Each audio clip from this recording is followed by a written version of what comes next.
Nasa baybayin pa rin sila sa sandaling yun.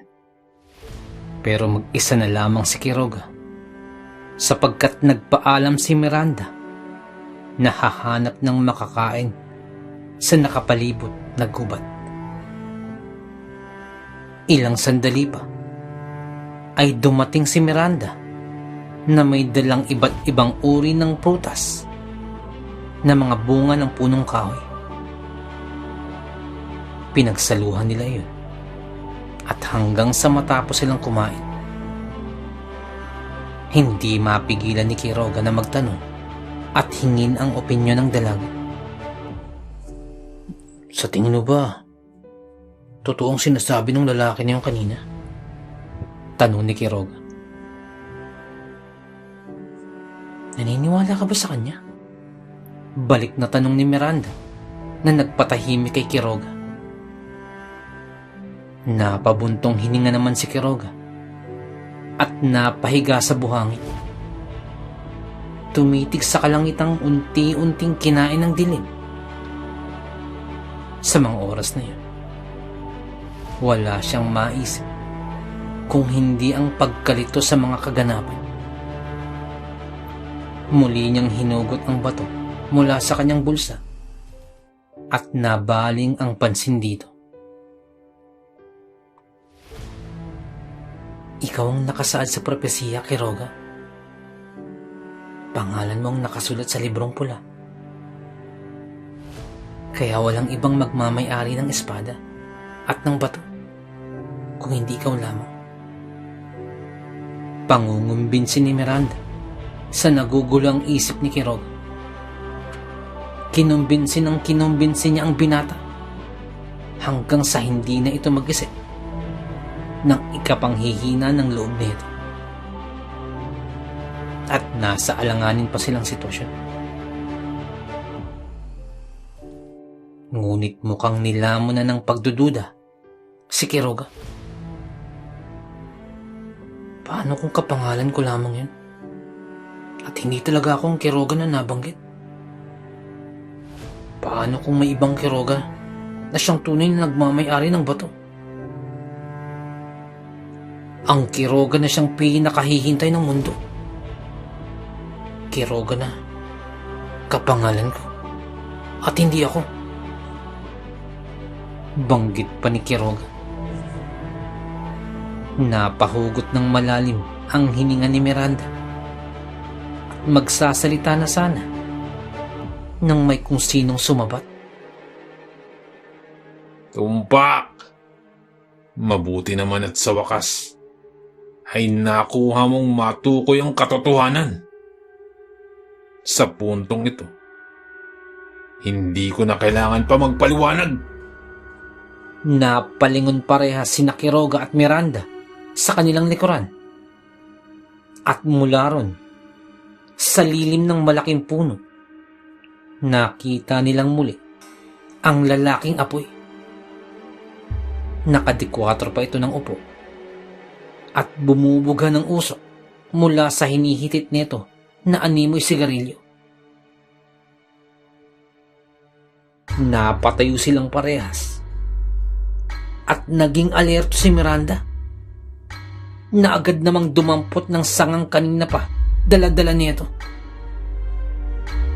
Nag-antay lang sila Quiroga sa lalaki na inubos pa ang hinihitit nito bago tumayo at humarap sa kanila.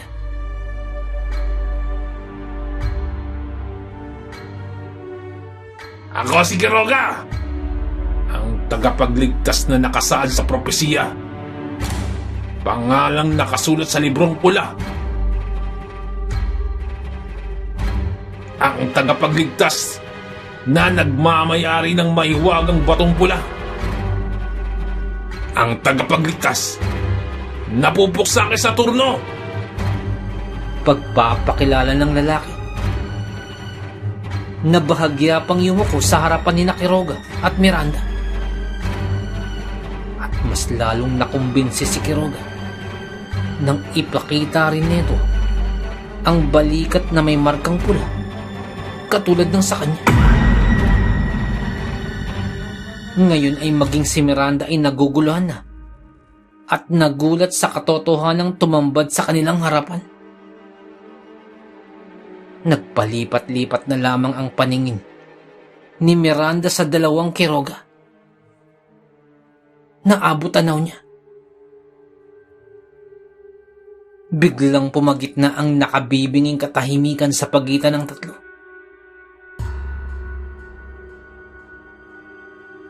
Hanggang sa binasag yun ni Quiroga, yung lalaking apoy. Mukhang hindi na kayo takot makipagtitigan sa akin, ha? Mapangot siyang hirit nito, sabay tawa. Pero umayos din kaagad-agad at saka nagpatuloy. Pero malinaw na sa akin kung bakit hindi makalapit ang bato sa tuwing tatawagin ko. Dahil pala, hawak ng lalaking kapangalan ko na iniisip niyang siya ang Quiroga na binabanggit ng propesiya ng librong pula. Ang tanga mo sa paniniwalang yan. Siguro galing ka sa angkan ni Temyo Giralgo. Dagdag ng lalaking apoy na nagpabuhay ng panibagong kaisipan para kay Quiroga. Paano mo nakilala ang tatay ko? Tanong ni Quiroga. Ang angkan lang naman niya ang bukod tanging nagpupumilit na manggaling sa kanilang angkan. Ang taong isinasaad ng propesiya. Sambit pa ng taong apoy. Napaawang ang bibig ni Quiroga, pero walang tumpak na salitang mailabas. Parang may kung anong nais ipahiwatig ang sinabing iyon ng lalaki. Subalit hindi na nagkaroon ng pagkakataon makapagtanong ng biglang maglaho ang lalaki dahil sa biglaang pagbuhos ng ulan. Napatakbo na rin si Quiroga upang makahanap ng masisilungan. Nakasiksik sila sa maliit na kuweba sa malalaking bato sa unahan. Pinagpagan ni Quiroga ang damit nang makasilong na. At doon niya pa lamang nalaman na merong nawawala. Ang bato! Nanlalaki ang mga matang napatingin siya kay Miranda. Tinangay niya ang bato! Sambit pa ni Quiroga. Gusto pa sanang hanapin ni Quiroga ang lalaking apoy. Ngunit pinigilan siya ng napakalakas na buhos ng ulan at sinabayan pa ito ng naglalakasang tulog at kidlat. Dinig na dinig sa buong dako ang kakaibang ugong na senyalis ng muling pagkabuhay ng natutulog na bulkang pula na nagigising lang sa tuwing mararamdaman ang diwa ng tagapagligtas na nakasaad sa propesiya. Subalit kaninong diwa ang nagpabuhay sa bulkan? Si Quiroga na nakasanayan ng tagapagligtas o ang Quiroga ng lalaking apoy? Sino nga ba ang tunay? At sino ang impostor?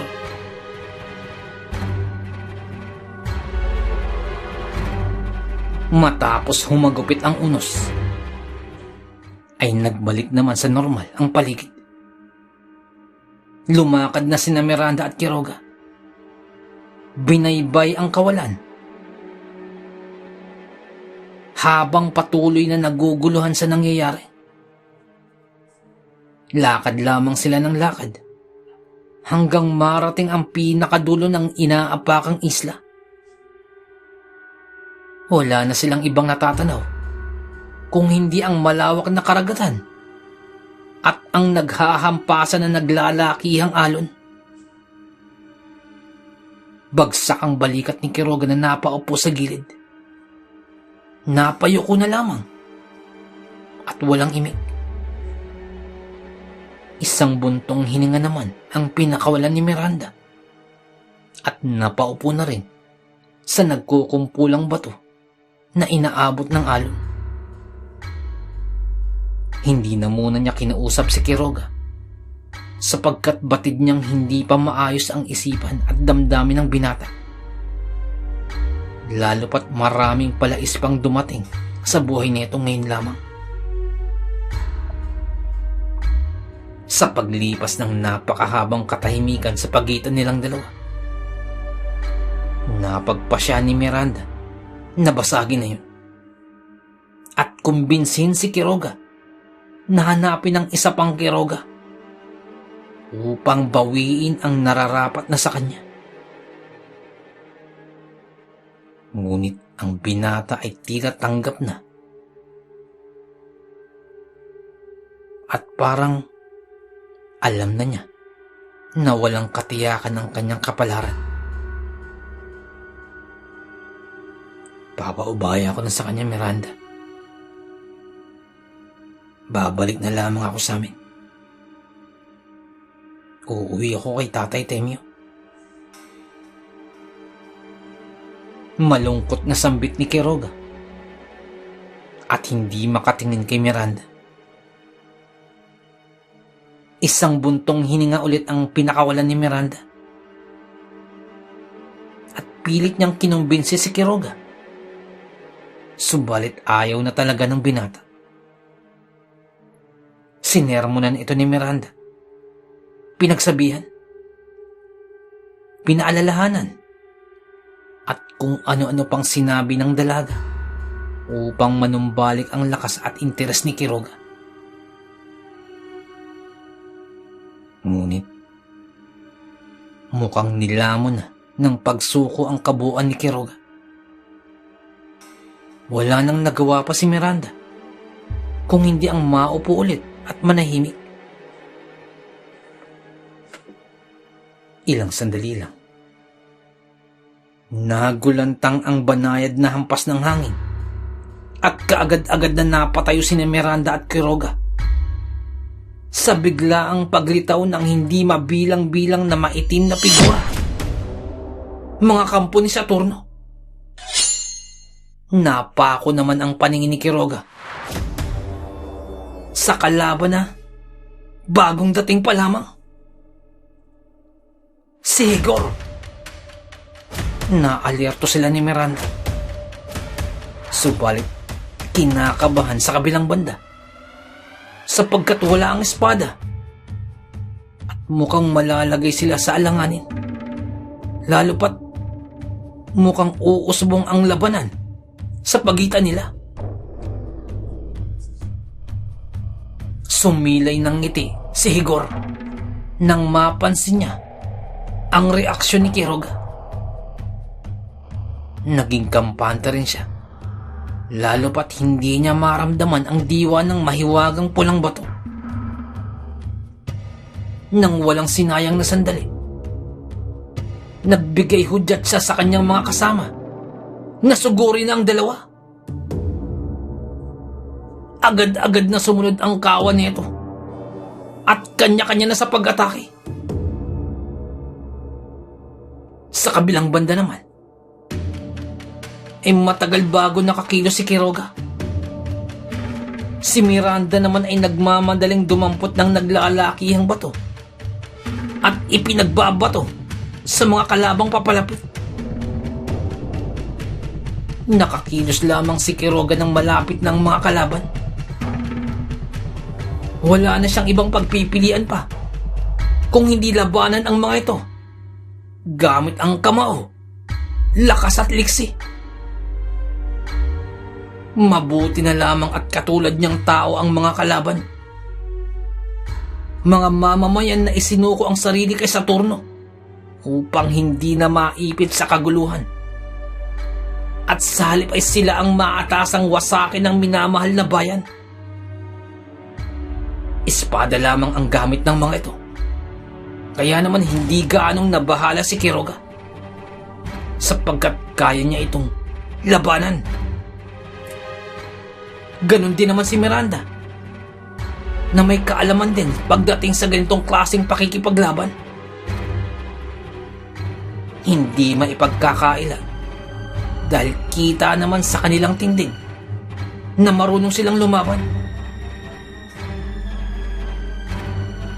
Nang makuha ni Miranda ang espada ng kalaban, inihagis niya ito kay Quiroga na agad namang ginamit ng huli upang ipanlaban. Hindi nagtagal ang labanan at kaagad na natapos. Sa kabila ng dami ng bilang ng kalaban, nakuha pa rin tapusin ni Quiroga at Miranda nang mabilisan ang mga kalaban. Pagkatapos, ay sabay nilang hinarap si Higor na kanina pa nag-aabang sa kanila.